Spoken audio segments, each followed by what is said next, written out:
우리는 지금 사순절 기간에 성경 말씀의 그 주제 가운데에서 가장 중요한 주제를 우리가 대하고 있습니다. 교회력에 따라서 말씀을 읽고 있는데, 이 신구약 성경 66권, 이 전체의 주제 가운데 제일 중요한 주제를 우리가 지금 대하고 있는 겁니다. 그것은 뭐냐면 하나님은 계시다 하는 거예요. 하나님은 계시다. 그리고 하나님은 그 당신의 계심을 우리들에게 나타내고자 하신다는 거예요. 그리고 마침내는 그 계신 하나님이 우리를 구원하시기를 원한다는 거예요. 그것이 성경의 전부예요. 그것밖에 없어요. 그러니까 교회를 다니시고 예배를 드리고 성경을 읽고 배우고, 이 딱 하나의 목적에 모든 것이 1차적으로 맞춰져야 돼요. 하나님은 계시다. 그 계신 하나님이 나타내 주고 싶어 하신다. 그리고 그 하나님은 우리를 구원하시길 원한다. 그러면 이렇게 되지 않으면 어떻게 되느냐? 구원하기를 원치 않으면 그냥 썩어서 흙으로 돌아가는 것이다. 그분이 나타내 주려고 하시지 않으면 우리는 그분을 알 수가 없다. 우리는 캄캄한 하늘 아래서 이 시공간에 제한된 우주 안에서 물질 속에서 그냥 있다가 사라지는 것이라는 거예요. 다른 게 없어요. 그리고 또한 천지를 지으신 하나님이 계시다고 하는 것을 우리가 모르게 되면 우리는 영영이 우리의 근원을 알지 못하고 살다가 꺼지는 거예요. 촛불이 그 불이 붙어가지고 지금 타고 있습니다. 그 한순간이 아름다울 수도 있어요. 근데 왜 자기가 이러한 존재로 존재하게 됐는지, 또 자기가 지금 불을 태우고 있는 그 천지의 이 시공이, 공간이, 또 시간이 왜 있는지를 전혀 모르고 타다가 사라지는 거예요. 이 근원에 대해서 천지를 지으신 그분은 내가 있다는 것을 알려주기를 원하고, 또 내가 너희들의 그 삶이 죄된 것이기 때문에 씻어주고 구원하기를 원한다는 거예요. 그것밖에 없어요. 이게 여러분들이 정리가 되면 여러분의 존재에 지금 흐트러져 있는 여러 가지의 정황들이 정리가 돼요. 그리고 내가 왜 믿는 건지, 내가 왜 예배를 드리는 건지, 내가 왜 이 교회라고 하는 것을 다니는지에 대해서 여러분들이 정리가 돼요. 다른 게 없는 거예요.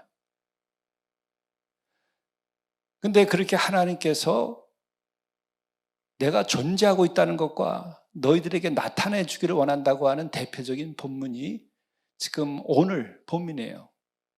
출애굽기는 하나의 집단, 하나의 백성들, 하나의 무리들에게 친히 나타내시는 그 장면이고, 마가복음은 당신이 택한 특별한 제자들에게 성자 하나님이 자기를 직접 자기 계시를 하는 장면이에요. 그래서 내가 있다는 것을 확실하게 보이시는 건데, 우리가 이 출애굽기 19장, 출애굽기의 그 주의 종으로서 크게 일을 한 사람은 이제 모세인데, 우리가 모세의 이야기부터 먼저 보면은 지금 모세 한 개인에게서 하나의 모세가 이끈 그 무리들, 그 집단, 또 그 백성들이라고 표현되는 이들에게 하나님이 어떤 방식으로 나타나서 당신이 있다는 것을 보여주시는지를 볼 수가 있어요. 그래서 우리가 먼저 출애굽기 3장을 한번 좀 다시 보면 좋겠어요. 모세가 그의 장인 미디안 제사장 이드로의 양떼를 치더니 그 떼를 광야 서쪽으로 인도하여 하나님의 산 호렙에 이르매라는 얘기가 나옵니다. 이때 모세라고 하는 사람의 저 주인공, 그 삶의 자리는 어떤 삶의 자리인가? 도망자예요. 또 세상에서 쫓겨난 거예요. 자기의 인간적인 그 의분 때문에 동족에게 가해를 하는 이집트의 관리를 쳐서 죽여버립니다. 이것이 들통이 나자 모세는 도망쳐버려요. 그래서 본인이 원하지 아니했었던 그 모세가 자기가 여태까지 살아오던 삶의 자리, 왕자로서의 삶의 자리에서 쫓겨나게 되는 거예요. 박탈당하는 겁니다. 자기의 모든 사회적인 그 좋은 조건들이 다 자기에서 사라지는 거죠. 도망을 저는 칠 수밖에 없었지만 실은 바로 왕의 입장에서는 이를 박탈시켜 버리는 거죠. 그 왕에 대한 두려움 때문에 모세가 나오게 됩니다. 그때 세상에서 버림을 받는 거예요. 그래서 광야로 오게 됩니다. 광야는 아무런 문명적인 조건이 없어요. 지금 그 광야에 가더라도 똑같아요. 그런데 지금부터 3,500년 전의 광야라고 하는 것은 어떨까요? 평창만 가더라도 KTX 타고 가는데 조금만 들어가면 산에 불이 없어요. 전기도 없어요. 그냥 거기에 멧돼지도 그냥 살고 그냥 광야입니다. 3,500년의 그 광야라는 것은 어떻겠어요? 그래서 그는 왕자의 자리에 있다가 세상에서 튕겨져 나가는 거예요. 그리고 광야라고 하는 곳에 인간이 살지 아니하는 인간의 문명 밖에 세상 밖으로 던져지는 거예요. 근데 그게 40년의 세월을 보내는 겁니다. 그래서 세상에서 여러분이 쫓겨나가지고 40년 세월을 사람도 없는 광야에서 살면서 이제 미디안의 제사장 이도르의 양떼를 치게 되죠. 그게 뭐냐면은 양떼도 자기 소유가 아니에요. 입에 풀칠하기 위해서 양을 쳐주는 거예요. 대릴 사이에 그때를 말하면. 그 나그네 인생을 살게 된 거예요. 진짜 나그네. 진짜 잠시 지나는 이 삶에 처해지게 된 거예요. 그러면서 입에 풀칠을 해야 되니까 양떼를 쳐주고 먹고 살고 있는 게 40년의 세월이 지난 다음이야. 그때 광야의 서쪽, 그것도 참 그래요. 새롭게 동이 트는 것이 아니에요. 끝점, 서쪽에. 해가 지는 곳. 절망이 시작되는 곳일 수도 있어요. 동이 트는 것은 희망이 샘솟는 것이지만 서쪽 끝에 광야의 끝이라는 거예요. 그를 하나님께서 인도해서 정말 절망의 어느 순간까지, 고독의 어떤 순간까지 버림받은 그 인생이 마지막 지점까지 가는 거예요. 거기에 호렙이라고 하는 하나님의 임재하는 산이 있었던 거죠. 그때 어떤 일이 벌어지게 되느냐, 여호와의 사자가 떨기나무 가운데 나오는 불꽃 안에서 그에게 나타나시니라. 불꽃이 여호와는 아니에요. 여기서 하나님이 나타나 주시길 원하는 거예요. 모세가 원했던 거나 모세가 바라던 것도 아니에요. 그는 이 세상 살이가 40년 동안에 다 지워졌어요. 이제 잃고 따는 일도 없어요. 이기고 지는 일도 없어요. 뭐 출세할 것도 아무것도 없는 거예요. 돈 계산할 것도 없고, 양을 쳐서 팔아먹고 사는 게 아니라 그걸로 생계만 유지하는 거예요. 일용할 양식으로만 사는 거지 그냥. 떨기나무 가운데 나타나는데 그 불꽃 안에 나타나시는데 그 불꽃이라고 하는 것이 곧 하나님은 아니에요. 하나님 나타날 때 하나의 현상으로, 어떤 상징으로 나타나는 거예요. 그가 가만히 보니까 불이 붙었으나 떨기나무가 사라지지 않는 거예요. 왜? 장작을 태워서 나무에 불이 붙어가지고 불꽃이 생긴 게 아니기 때문에 그래. 초월을 말하는 거예요. 시공간 안에서 물질의 세계에서는 불이 붙으려면 그것이 타서 없어져야 돼. 장작이 없어지듯이. 나무가 타서 없어져야 되는데 나무는 그대로 있다. 그 얘기. 우리가 원자력 발전을 일으키더라도 그 원자력 발전에도 역시 우라늄이 소멸됩니다. 근데 여기는 소멸이라는 게 없어요. 초를 말하는 게 시공간을 뛰어넘은 물질계를 뛰어넘은 하나의 현상이 물질계 안에서 나타나고 있는 거예요. 사라지지 않는 거예요. 모세는 전혀 자기가 기대하지도 아니하였던 어떤 초월적 상황 앞에서 그가 당황을 합니다. 그 다음 보세요. 이에 모세가 이르되 내가 돌이켜 가서 그 큰 광야를 보리라. 그래서 큰 광경이라고 보는 거예요. 그 큰 광경이라고 하는 것은 그 사이즈가 얼마냐가 아니라 자기를 사로잡는 크다고 하는 거예요. 어떤 숭고한 거룩한 그런 빛을 본인이 경험하게 되는 거죠. 떨룩이 나무가 어짜에 타지 아니하는 거, 소멸되지 아니하는 불이 계속 살아있는 거예요. 이게 이렇게 생각할 수 있어요. 만일에 세상 일에 바쁘고 세상에 성공하기 위한 목적에 사로잡혀 있고 자기의 탐욕에 사로잡혀 있고 유욕에 사로잡혀 있다고 한다면 이게 보였을까? 보였을 리가 없죠. 초월적 세계에 대해서는 내가 준비되지 않으면 보이지 않아요. 여러분들이 관입실제라고 하는 것이 무슨 말인지를 이번에 박대성 화백이 오늘 작품 한 데 가서 보시면 알 거예요. 내가 봤던 산과 전혀 다른 산을 그리고 있어요, 그 사람은. 내가 봤던 그런 그 소나무와 전혀 다른 소나무를 그리고 있어요. 왜? 내가 볼 수 있는 것은 나의 한계 안에 있는 거예요. 내 시력이 나쁘니까 안경을 이게 좀 꼈어요. 각자의 시력에 맞게 안경을 쓰는 거예요. 근데 영적 시력이 있는 거예요. 관입. 그것은 관이라고 하는 것은 견과 달라. 견은 겉을 보는 거예요. 관은 꿰뚫어 보는 걸 말하는 거예요. 관상, 기도 이런 얘기 하잖아요. 그것은 겉에 물질을 보는 게 아니고 물질의 현상의 그런 빛을 통해서 더 깊은 세계까지 들어가는 거예요. 사물의 깊은 걸 보는 거예요. 그래서 우리는 관상 기도를 통해서 하나님의 현존 앞에 이른다. 하나님의 은혜를 입는다. 그래서 관상 기도를 하는 거예요. 이제 명상도 있어요. 명상은 그 깊은 데 들어가서 하나님을 향하여 가는 걸 목표를 하지 않아. 그것은 범신론적 세계관에서 시작된 것이고 또한 우리의 마음을 닦는 데 시작된 거예요. 그거라도 있어야 이 시대 사람들은 마약 중독, 알코올 중독이 안 들어가요. 그리고 정신과의 약을 덜 먹을 수도 있어요.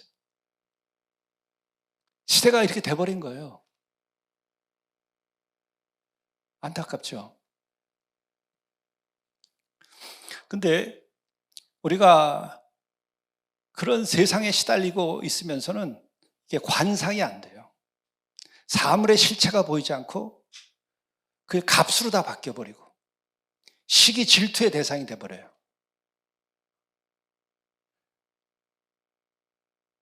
참 골짜기 봐, 언덕이 참 아름답다. 저 평당 얼마 갈까? 이렇게 되는 거예요. 아름다움의 끝까지 안 가. 우리 사랑의 농장에서 일할 때도 그 북악산 뒷골짜기가 얼마나 아름다워요. 지금 이제 4월달, 5월달 되면은 막 벚꽃이 이제 우리가 비록 우리들의 신부는 노숙인이고 같이 거기서 20명, 30명이 밥을 먹을 때에도 커피에 그 좋은 커피도 아니고 봉지 커피 그거 먹을 때에도 그 위에 벚꽃이 막 떨어져요. 계절에. 얼마나 아름다워요. 근데 그게 보이냐? 보이는 사람이 있고 못 보는 사람들이 있어요. 그걸 누리지 못하는 거예요. 안타까운 거죠. 그건 왜 그러냐? 관할 수 있는 힘이 없어서 그래요. 왜 관할 수 있는 힘이 없느냐? 누구에게나 다 주어진 영적인 능력인데 사람들은 그 보이는 것의 끝까지, 아름다움의 끝까지, 그 어떤 그 느낌의 끝까지를 못 가는 거예요. 그래서 갑자기 이게 돈으로 바뀌어. 그래서 평당 얼마냐? 그 다음에 어떻게 해? 너무 비싸면 속으로 욕하는 거예요. 저 인간들 꽤 부자네. 돈 많네. 너희들 잘 먹고 잘 살아라. 가득 차 있는 거예요, 이게. 다 병드는 거예요, 그래서. 그 병이 평안을 잃어버리게 하고, 건강을 잃어버리게 하고, 사회 문제를 일으키고, 술로 잊어버리려고 그러고, 이제는 돈까지 있으니까 더 진하게 마약으로 가는 일이 벌어지는 거죠. 하나님 지은 세계 자체의 깊은 세계를 봐야 돼. 그게 뭐예요? 하나님께 천지를 지으시고 보시기에 아름다웠다. 그게 하나님의 형상대로 지음받은 우리들에게 주어진 은총이에요. 자연의 은총이에요. 그 세계를 아름답게 보는 사람은 술을 먹지 않아도 괜찮아요. 돈이 없어도 괜찮아요. 아니 세상에서 쫓겨나고 버림받아도 괜찮아. 위안리치. 내가 제주도로 귀향살이 갔어도 거기서 아름다움을 보면 위안리치라는 게 여러분 상적으로 아시나 모르겠어요. 가스나 울타리에 갇혀서 그 밖을 못 나가는 거예요. 그런 귀향살이를 가도 거기서 대작품을 내는 거예요. 왜? 아름다움의 끝을 거기서 보니까. 그게 관되는 거예요. 그 관상기도, 그걸 우리가 하는 거예요. 그리고 관입, 그래서 깊이 들어가면 실제를 본다. 광야라고 하는 공간 자체가 세상을 벗어난 자기 한 영혼으로서 존재하게 되는 고독의 자리예요. 고독과 골방과 광야가 한 맥을 같이 하는 거예요. 근데 운명적으로 광야에 40년을 살면서 이 모세는 절대 고독의 세계에 세상을 다 버린 한 영혼으로서 예수께서 복되다고 말씀하신 가난한 영혼이 된 거예요. 그래서 하늘을 본다 그랬잖아요. 마음이 가난한 자는 복이 있는데 그가 천국을 볼 것이다. 하나님을 본다는 거예요. 또 청결한 자가 복이 있다. 마음이 청결한 자, 그가 하나님을 볼 것이다. 그러잖아요. 모세가 이러한 그 삶의 여정 맥락 속에서 있다가 이제 불꽃을 대하게 된 거죠. 그래서 관하게 된 거예요. 근데 이것은 그냥 사물의 실제를 본 게 아니라 우주 만물을 지으신 그분에게로 지금 그분이 먼저 나타내 주셨기 때문에 보게 되는 거죠. 읽어보시죠, 함께. 여호와께서 그가 보려고 돌이켜 오는 것을 보신지라. 하나님이 떨기나무 가운데서 그를 불러 이르시되 모세야 모세야 하시매 그가 이르되 내가 여기 있나이다. 아멘. 여러분들도 죽기 전에 이거 만나보면 여기서 이미 하나님을 만나면 천국이에요. 모세는 뜻밖의 일이 벌어진 거예요. 만나고 싶어 했던 거 하나님이 먼저 부르셔요. 모세야 모세야. 그때 내가 여기 있나이다. 뭐 얼떨결에 어떤 음성에 대하여 자기 존재를 시인하는 거죠. 여기 있나이다. 여러분이 여기 있어요. 진짜 살아있어요. 존재하고 있어요. 존재하지 않고 환상 속에서, 탐욕의 환상 속에서, 실패감의 환상 속에서, 죄책감의 환상 속에서, 죽음의 환상 속에서, 그건 여기 있나이다가 아닌 거예요. 여기 있나이다가. 모세가 내가 여기 있나이다 하고 난 다음에 5절을 한번 보세요. 함께 읽으시죠. 하나님이 이르시되 이리로 가까이 오지 말라. 내가 선 곳은 거룩한 땅이니 내 발에서 신을 벗으라. 그런 세월을 보낸 그에게도 접근하지 못하게 하는 거예요. 내 선 곳은 거룩한 땅이 내 발에서 신을 벗으라. 세상을 버리라는 거예요. 벗으라는 거예요. 그건 내 앞에 서라. 이걸 통해서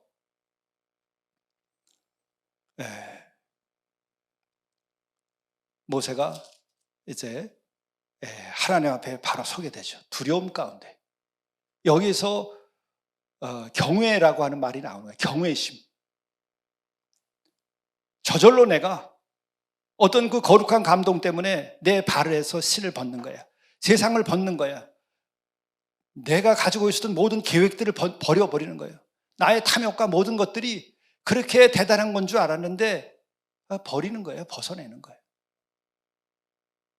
그래서 예수님을 만나자마자 제자들은 그 경외감에 배와 그물과 아버지를 버리고 따랐다. 이렇게 되는 거예요. 그것도 안 하고서 무슨 제자야? 그러고 하면서 제자의 도를 말해. 제자가 어디 있어? 무리 중에 하나지. 목사를 두고 하는 얘기예요. 그리고 무슨 목사질을 해? 내가 하는 얘기야. 배와 그물과 아버지를 버리는 그런 경외감을 가져봤어. 그런 거룩한 감정을 가져봤어. 이거는 윤리도덕이 아니에요. 거룩한 감동 때문에 여태까지 내가 입고 쓰고 신었던 발에 이걸 다 벗어내고 싶은 거야. 당신을 만나고 보니까 나는 더 이상 이제 지금까지 살아온 구차한 거 나 그렇게 살고 싶지 않습니다. 당신이 누군지 다 알지 못해도 내가 지금 당신 앞에 섰을 때의 내 마음은 더 이상 이렇게 살고 싶지 않습니다. 그렇게 시작한 거예요. 마태는 얼마나 즐거웠겠어요. 세리로 앉아가지고 그냥 돈이 막 들어오는 거야. 내 창고에 계속 쌓이는 거야. 내 처자식들 잘 먹여 살 수 있고 그거 가지고 많은 사람들을 지배하고 종도 둘 수가 있어요. 예수를 만나자 버리고 따랐다고 한마디밖에 없어요. 지금까지 이렇게 잘 되던 인생, 벌이가 잘 되던 내 삶,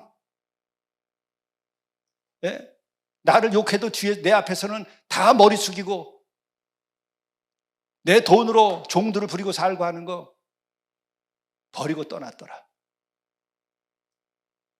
그를 사로잡은 그 감동, 그를 사로잡은 거룩함이 뭐냐고. 그게 회개의 순간이 오는 거예요. 그게 회개인 거야.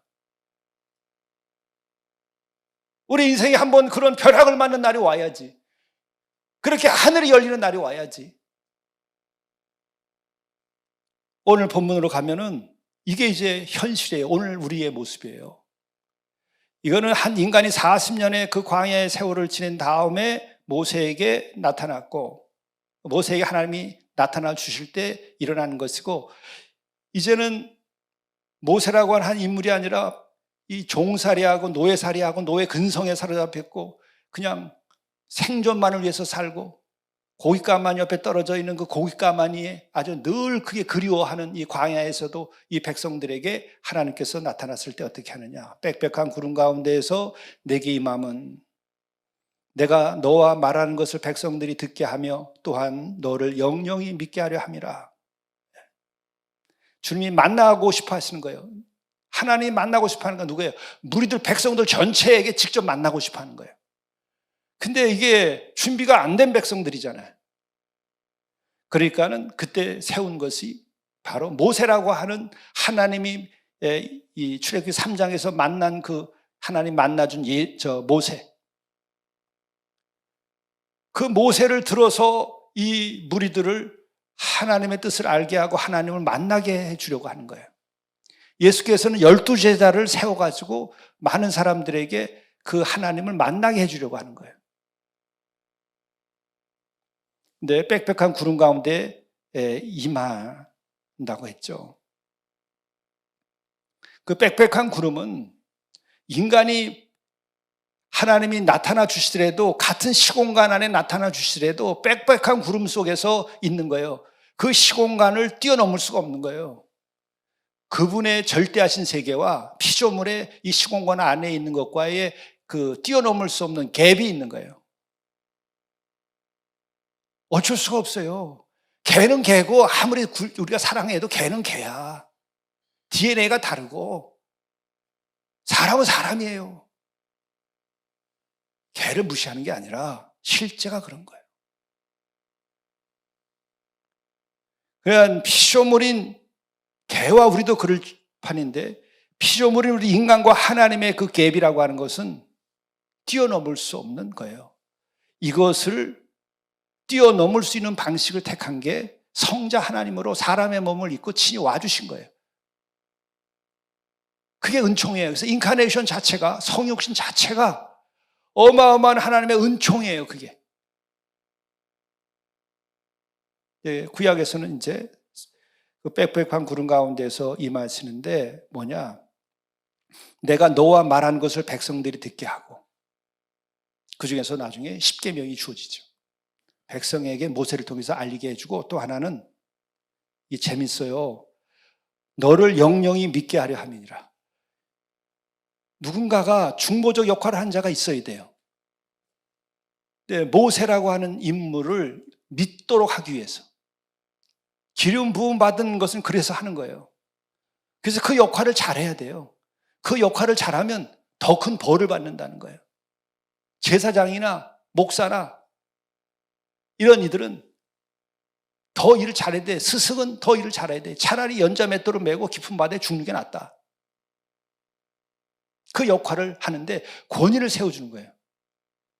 그래서 하나님께서는 나타내 주시기를 원하는데, 나타내 주시되 당신이 한 말을 중간에 전해줄 사람이 필요했고, 그리고 그 전하는 자의 권위를 세워주셨다는 거예요. 그리고 이 백성들에게는 어떻게 하느냐? 성결하게 할 것. 내 발에서 신을 벗으라. 성결을 얘기하는 거예요. 또 뿐만 아니라 모세는 40년 동안 광야에서 성결하게 됐어요. 그러면서 그 말씀하시는 것이 경계를 범하지 말라. 경계를 범하면 죽임을 당하리라. 왜? 이게 안방인지 마당 뜰인지 구별을 못해요, 백성들이. 뭐가 거룩인지 속된 것인지 구별을 못해요. 그러니까 강하게 못 들어오게 하는 거예요. 그렇기 때문에 여러분, 준비되지 않은 사람들에게는 가르칠 수가 없어요. 준비되지 않은 사람들에게는 가르칠 수가 없어요. 내가 한 말을 백성들에게 모세를 통해서 전하겠다고 그러셨는데, 이 준비되지 않았으면 가르칠 수가 없어요. 예수께서는 돼지에게 진주를 던지지 마라. 그렇게 얘기하신 거예요. 그리고 산상설교를 할 때 예수께서 무리를 보시고 바로 가르치지 않고 물러가서 산 위에 앉으시니까 그냥 가르쳤냐? 아니에요. 제자들이 나오니까 가르친 거예요. 무리한테 안 가르치고 제자에게 가르친 거예요.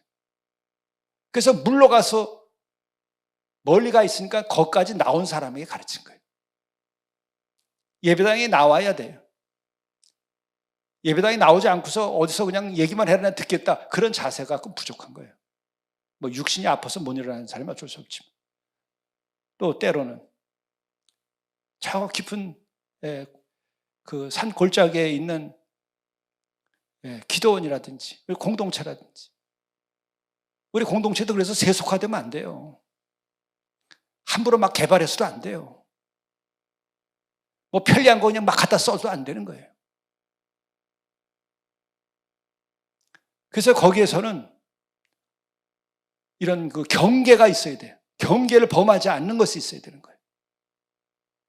그래서 산을 침범하면 반드시 죽임을 당하리라. 이 성결이라는 말이 2번 나오죠. 14절에 보게 되면, 그래서 백성들이 어떻게 했어요? 그래서 나타나 주신 거예요. 14절. 모세가 산에서 내려와 백성에게 이르러 백성을 성결하게 하니 그들이 자기 옷을 빨더라. 여러분들이 자기 마음을 빨아야 돼요.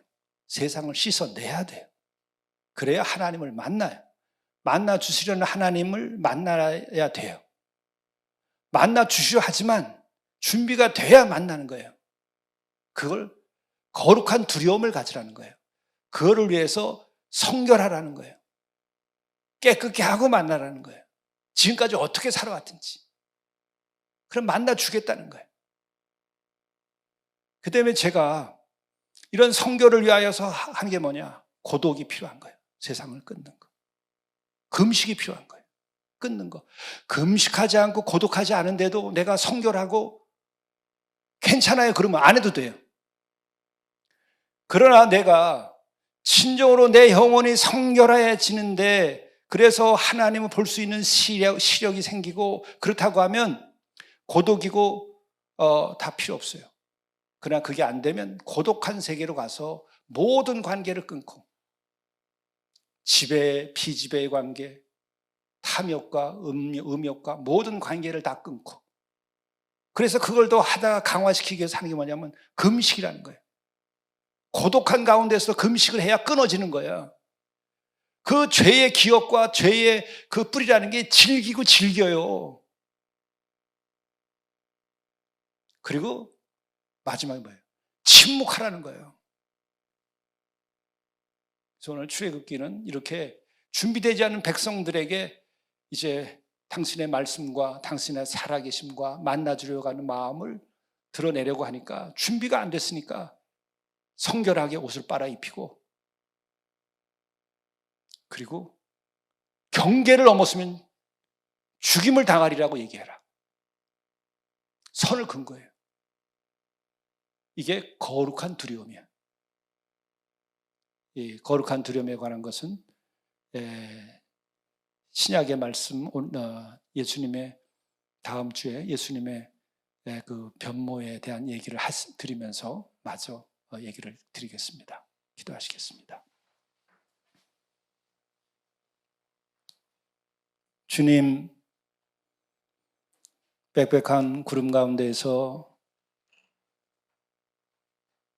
임하시는 그 거룩함과 그 참뜻을 우리가 알게 하시고 또 그럼에도 불구하고 예수 그리스도를 통해서 친히 우리에게 오시고 뿐만 아니라 그의 말씀과 그의 보혈로 우리를 성결케 하고 우리를 깨끗게 하여서 마지막까지 우리를 구원하시려고 하는 그 사랑에까지 우리가